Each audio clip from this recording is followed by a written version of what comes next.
పరమేశ్వరుడు బాగా ప్రీతి పొందాట. మహాఘోరమైనది, ఉగ్రమైనది, ప్రభావవంతమైనటువంటి పాశుపతాస్త్రాన్ని నీకు ప్రతిజ్ఞ చేసిన కారణంగా నీకు ఇస్తున్నాను, నేను అనుగ్రహిస్తున్నా, తీసుకోని ఆయన అన్నారు.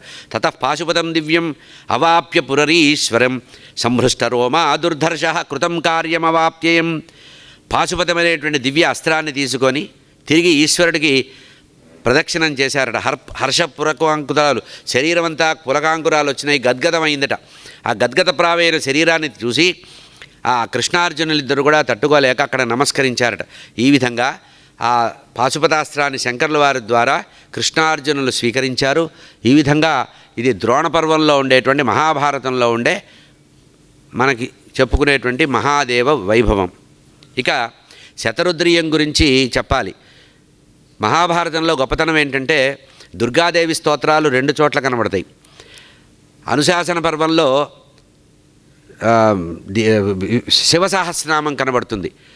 భీష్మ పితామహుడు అర్జునుడికి, ధర్మరాజుకి మొట్టమొదట శివసహస్రనామం చెప్పారు. ఆ తర్వాత విష్ణు సహస్రనామం చెప్పారు. మొట్టమొదట చెప్పింది అర్జునుడికి, అదే ధర్మరాజుకి భీష్ముడు శివసహస్రనామమే. ఉపమన్యు అంతకుముందు ఒకసారి చెప్పినటువంటి శతరుద్రీయం కూడా. ఈ శతరుద్రీయం అంటే అర్థం ఏంటంటే, మామూలుగా మనం శతరుద్రీయం అంటే వేదంలో ఉండేటువంటి, యజుర్వేదంలో ఉండేటువంటి నమక చమకాలకు సంబంధించినటువంటిది. మనం రోజు శంకరుడికి పూజ చేస్తాం కదా, అభిషేకం చేస్తాం, నమకము చమకం, ఈ 2 కలిపితే శతరుద్రీయం అంటారు. యజుర్వేదంలో ఉంటుంది.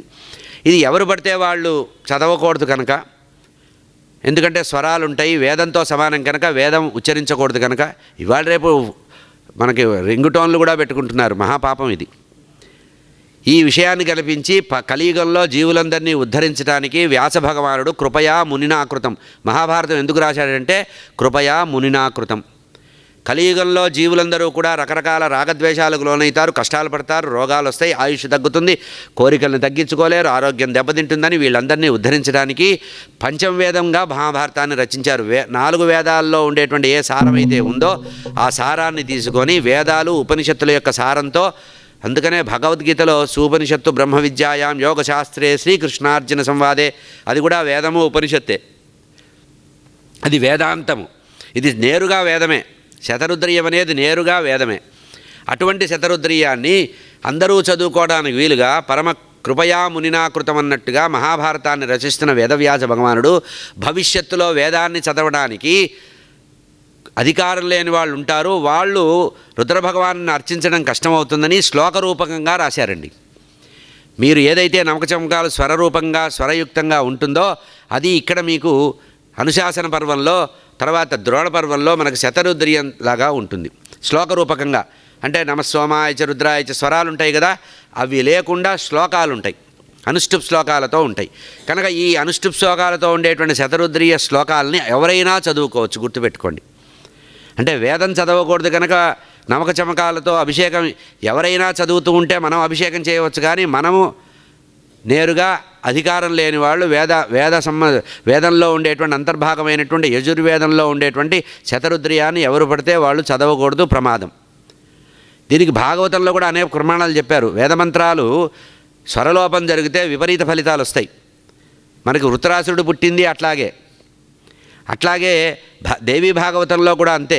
దేవీ భాగవతంలో వాడు మహిషాసురుడు పుట్టింది కూడా స్వరలోపం వల్లే. అట్లాగే మనకి సత్యవ్రతోపాఖ్యానంలో కూడా వేదం స్వరప్రధానమైనటువంటి మంత్రము ఎప్పుడైతే స్వరలోపంతో చదువుతారో అది విపరీత ఫలితం ఇస్తుంది. ఎవరైనా చదవచ్చండి అని కూర్చోబెట్టి అందరికి కూడా ఇవాళ రేపు వేదాన్ని కూడా నేర్పేస్తున్నారు. దీనివల్లనే సనాతనమైనటువంటి వైదిక ధర్మం తప్పుదారులు పడుతోంది. కనుక శ్లోకరూపకంగా మార్చారు వ్యాస భగవానుడు.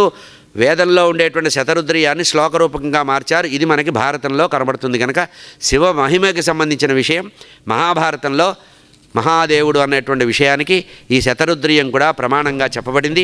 ఇది ఏమిటంటే, ఈ శతరుద్రీయం ఏమిటంటే, ఇక్కడ ద్రోణాచార్యుల వారు పడిపోయారు. ద్రోణాచార్యుల వారు యుద్ధంలో పడిపోయారు. పడిపోతే ఆ కొడుకైనటువంటి అశ్వత్థామ బాధపడుతున్నాడు. ఏం బాధపడుతున్నాడంటే, ద్రోణుడే పడిపోవడానికి కారణం ఏమిటది? ఆ ద్రోణుడు పడిపోవడం ఒకటైతే, అర్జునుడు చాలా ఘోరంగా నిందిస్తూ మాట్లాడుతున్నట్ట. అశ్వత్థామని నిందిస్తూ మాట్లాడాట. గురుపుత్రుడిని అర్జునుడు ఇట్లా మాట్లాడే ఎందుకు మాట్లాడాడు అని అడిగితే దానికి చెప్తున్నారు, ఏం లేదు, ధృతరాష్ట్రుడు అడిగాడు, అయ్యా ద్రోణాచార్యులు వారు పడిపోయారు, బాగానే ఉంది, ద్రోణకుమారుడైనటువంటి అశ్వత్థామ ఆచార్యపుత్రో అనార్హ బలాంశ్చాపి సంజయ ప్రతిర్ధనంజయే చాప్య ప్రియ, ఎందుకయ్యా సంజయ అడుగుతున్నాడు ధృతరాష్ట్రుడు. అశ్వత్థామ గురుపుత్రుడు కదా, గౌరవించదగినవాడు కదా, ఎట్టి పరిస్థితుల్లో గురునింద కానీ గురుపుత్ర నింద కానీ లోకంలో చేయకూడదు, మహాపాపం అంటారు.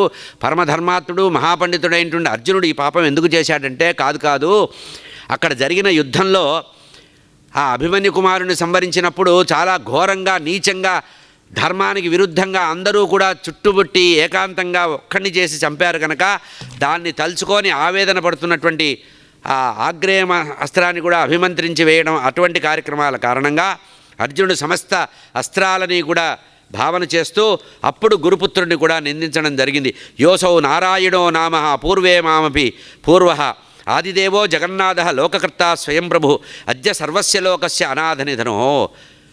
శ్రీమన్నారాయణుడు తన పూర్వుల కంటే పూర్వుడైనటువంటి ఆదిదేవుడు మహాదేవుడు ఎవరైతే ఉన్నారో ఆ మహాదేవుణ్ణి అనుగ్రహం కోసం తపస్సు చేశారయ్యా. ఇదే మనకు శతరుద్రియం. కనుక ధర్మదేవత పుత్రుడిగా జన్మించిన ధర్మరాజు రుద్రం ఈశానం వృషభం హరం శంభం కపర్దినం చేకితానం వరాం యోనిం తిష్టతు గచ్చతు దుఃఖాన్ని దూరం చేసుకోవడానికి, ఇది ద్రోణపర్వంలో సందర్భం చెప్తున్నానండి, దుఃఖాన్ని దూరం చేసుకోవాలి కనుక అసలు రుద్రుడనే మాటకు అర్థం భారతంలో చెప్పారండి. మామూలుగా రోదయత ఇది రుద్రుడని భాగవతంలో చెప్తారు. ఏమని, పుట్టగానే బ్రహ్మగారి యొక్క నుదుటి నుంచి చెమట నుంచి పుట్టాడని, పుట్టగానే పుట్టి ఏడుస్తున్నాడని, ఏడుస్తుంటే ఆయనకి రుద్రుడని ఏం పేరు పెట్టారు నాకు అంటే, రోజురావు కనుక రోదయతి ఇది రుద్రహ అని పేరు పెట్టారన్నారు. ఇక్కడ రుద్రుడికి సమానం చెప్తున్నాడు.